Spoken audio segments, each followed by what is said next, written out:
ফ্লকি, পেপে এবং শিবা ইনু, dodge coin, এই কয়েনগুলো আপনারা আপনাদের পোর্টফোলিওতে কেন রাখবেন না? মার্কেটে যখন এই কয়েনগুলোর অল্টারনেটিভ আরও ভালো মানের মিমি কয়েন মার্কেটে আসে, তাহলে কেন আপনি এই কয়েনগুলোর পিছনে এখনও দৌড়াবেন? সেইটা নিয়ে আজকের পুরো ভিডিও থাকবে। মিমি কয়েন সিলেক্ট করার ক্ষেত্রে কি জিনিসগুলো আমরা দেখি, আসলে সেইটা যদি আপনারা বুঝতে পারেন তাহলে আপনারা বুঝবেন যে আসলে কেন এই কয়েনগুলো আমি পোর্টফোলিওতে রাখি নাই।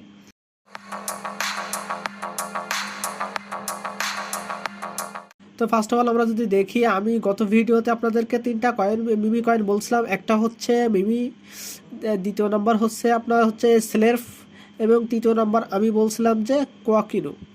এখন আপনারা সবাই দেখতেছেন যে ডজ কয়েন এবং শিবা ইনু, এই দুইটা কিন্তু টপ 10-এর ভিতরে কয়েন, এবং টপ 10-এর ভিতরে যে মিমি কয়েনগুলো এখন বর্তমানে আছে শিবা এবং ডজ, এগুলো কিন্তু তাদের মার্কেট হাইপ বলুন, মার্কেটে তাদের একটা জায়গা তৈরি করেছে। অন্যান্য মিমি কয়েনগুলো কিন্তু তাদের এখনও সেই পরিমাণ জায়গা তৈরি করতে আরও অনেক সময় লাগবে।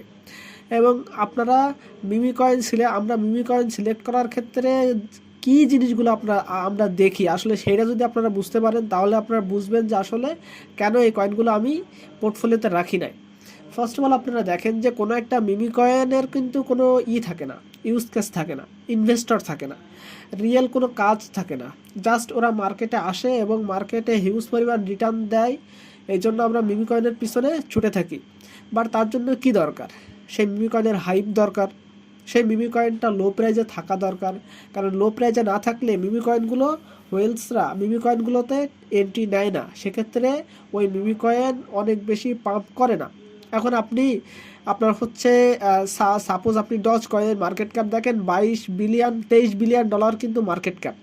এখন আপনি এইখান থেকে যদি ডজ কয়েনের 5 গুণও যেতে হয়, তাও আপনাকে কমসে কম এইখানে বলতে পারেন যে 110 বিলিয়ন ডলার হয়ে যাবে। 110 বিলিয়ন, বুঝতে পারতেছেন? শিবা ইনু যদি এখান থেকে 10x যায় তো 150 বিলিয়ন ডলার কিন্তু তাদের মার্কেট ক্যাপ হতে হবে। সেমভাবে আপনি যদি পেপে কয়েন হিসাব করেন, এখানে 10 গুণ হইলে 25 বিলিয়ন মার্কেট ক্যাপ পেপে ইনুকে হতে হবে। ফ্লকি ইনুর ক্ষেত্রে দেখেন, ফ্লকি ইনুর বর্তমান হচ্ছে আপনার মার্কেট ক্যাপ 1.6 বিলিয়ন। এখান থেকে যদি ফ্লকি ইনুকে আপনার 10x পাম্প দিতে হয়, তাহলে অলমোস্ট 60 বিলিয়ন, মানে 16 বিলিয়ন ডলার মার্কেট ক্যাপ হতে হবে। এখন আপনি দেখেন, মার্কেট ক্যাপ কিন্তু খুবই গুরুত্বপূর্ণ জিনিস এই বুল মার্কেটে, অন্তত মিমি কয়েনের ক্ষেত্রে।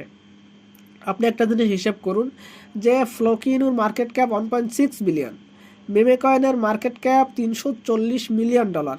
মেমে কয়েন যদি আপনার হচ্ছে ফ্লকি ইনুর মতো মার্কেট ক্যাপে আসে, এক চান্সে মেমে কয়েনের হচ্ছে আপনার অলরেডি 5x পাম্প হয়ে যাবে। তাহলে দেখেন, এখান থেকে তো একটা জিনিস তো বেটার একটা পাচ্ছেন। সেকেন্ড, আমি আপনাদের একটা জিনিস দেখাই, মার্কেটে যদি আমরা ফ্লকি ইনুর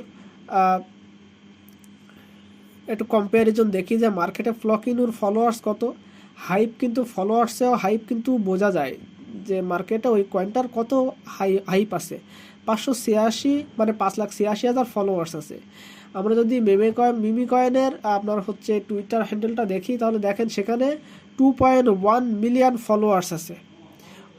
যদি আমি আপনাদের অন্যান্য হিসেব করি দেখাই, দেখেন স্লেভ এই কয়েনটার কিন্তু 219 মিলিয়ন ফলোয়ার্স কিন্তু আছে। এবং যদি কোয়াকিনুর হিসাব করি, সেটা দেখেন মাত্র 74,000 ফলোয়ার্স আছে। এটা কিন্তু এখনো বড় এক্সচেঞ্জারে লিস্টেড হয়নি, তারপরে তার এই অবস্থা। তাহলে বড় এক্সচেঞ্জারে বাইন্যান্সে লিস্টেড হলে এর অবস্থা কি হবে, এটা আপনারা দেখে নিন, আপনারা বুঝতে পারবেন। সেকেন্ড, যে আমি আপনাদেরকে একটা জিনিস দেখাবো, সেটা হচ্ছে আপনারা সাপোজ পেপে কয়েনে চলে আসবেন। পেপে কয়েনে আসার পরে এইখানে দেখেন তার অল টাইম লো থেকে কত পরিমাণ রিটার্ন দিছে। দেখেন এখানে দেখা যাচ্ছে 20,889% প্রফিট দিছে, 20,800% প্রফিট দিছে। আমরা যদি ফ্লকি ইনুর কথা চিন্তা করি, দেখেন সে 8,42,200%, কিন্তু 8,42,200% সে রিটার্ন দিয়ে মার্কেটে আছে। যদি আমি যে নতুন 3টা কয়েন রাখছি, সেই 3টা কয়েন হিসাব করেন, দেখেন মিমি কয়েন মাত্র 66% পাম্প করছে অল টাইম লো থেকে তার। যদি আমরা স্লেপ এই কয়েনটা দেখি, তাহলে দেখেন সে মাত্র 91% মার্কেট পাম্প দিছে তার অল টাইম লো থেকে। যদি আমরা কোয়াকিনুটা হিসেব করি, তো দেখেন সে এখানে মাত্র 1200% পাম্প দিছে। তাহলে এবার আপনি চিন্তা করেন, যেই কয়েনটা অলরেডি অনেক বেশি পরিমাণ পাম্প মার্কেটে দিয়ে দিছে, তার ক্ষেত্রে কি আরও পাম্প দেওয়া পসিবল? অল্প পসিবল, মানে আরও অনেক বেশি পাম্প দেওয়া পসিবল না।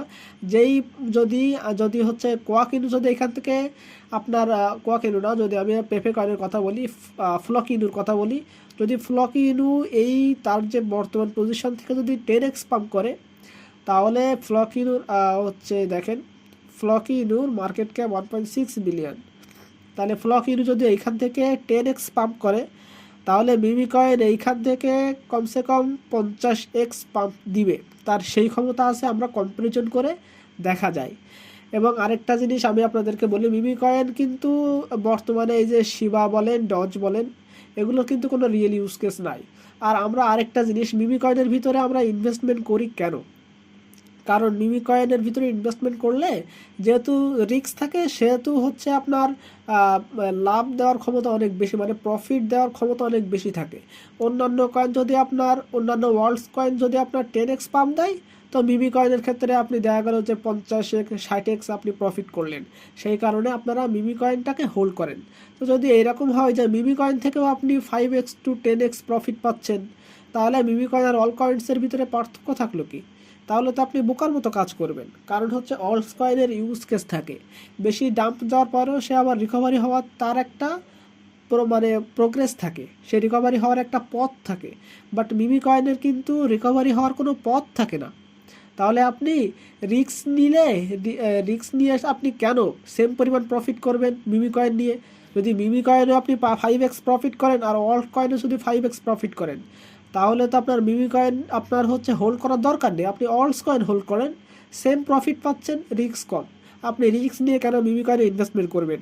এই কারণে আমি আপনাদেরকে বলবো যে আপনারা যেই মিমি কয়েন হোল্ড করেন, ফার্স্টে দেখবেন যে তার জন্য অল্প একটু হাইপ থাকে, যাতে হচ্ছে আপনার হচ্ছে হোয়েলসরা সেটাকে টার্গেট করে।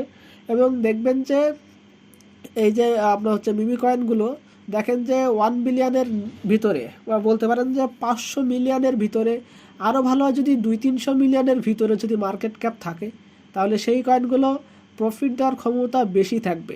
এখন একটা জিনিস দেখেন, যখন মার্কেটে মিমি কয়েনের সিজন আসবে, তখন কি শুধু ডজ, শিবার, পেপে আর ফ্লকি এরাই কি পাম্প করবে? আর যেই ক্যাটাগরির যে মিমি কয়েনগুলো আছে, এগুলো কি পাম্প করবে না? অবশ্যই এগুলো পাম্প করবে। এবং এইগুলোতে অল্প পরিমাণ, যেহেতু মার্কেট ক্যাপ ছোটো, অল্প পরিমাণ টাকা ঢুকলে হিউজ পরিমাণ আপনার লাফিয়ে লাফিয়ে প্রাইস বাড়বে। বাট এইগুলোতে দেখেন, ডজ, শিবা, পেপে, ফ্লকি, এইগুলোতে টাকা ঢুকলে কি অত প্রাইস কি পাম্প দিবে না। তো এটা মাথায় রেখে আপনার মিমি কয়েন সিলেক্ট করবেন। আমি আমার মতো করে রিসার্চ করে 3টা কয়েন আমি শেয়ার করছিলাম। ফার্স্টে হচ্ছে আমি রাখছিলাম হচ্ছে কোয়াকিনু, সেকেন্ডে রাখছিলাম হচ্ছে আপনার মিমি কয়েনকে, এবং থার্ডে যে কয়েনটা রাখছিলাম সেটা হচ্ছে স্লেভ। আপনারা আমার পিছনের ভিডিও দেখলে বুঝতে পারবেন।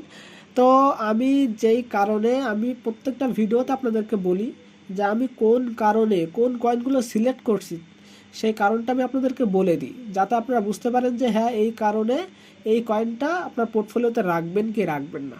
তো এই ছিল আজকের ভিডিও যদি ভালো লেগে থাকে অবশ্যই ভিডিওতে লাইক, কমেন্ট এবং শেয়ার করবেন, এবং যদি নতুন হয়ে থাকেন অবশ্যই সাবস্ক্রাইব করবেন। কারণ আমি এই ক্রিপ্টো মার্কেটে আপনাদেরকে এমন এমন ইনফরমেশন শেয়ার করতে যাচ্ছি যেগুলো আপনি সচরাচর পেয়ে থাকবেন না, এবং সাবধানতার সাথে আপনি অনেক বেশি কেয়ারফুল মানে ট্রেড করতে পারবেন। সেই বিষয়টা খেয়াল রেখে আমি ইনফরমেশন শেয়ার করে থাকি। তো সবাই ভালো থাকবেন।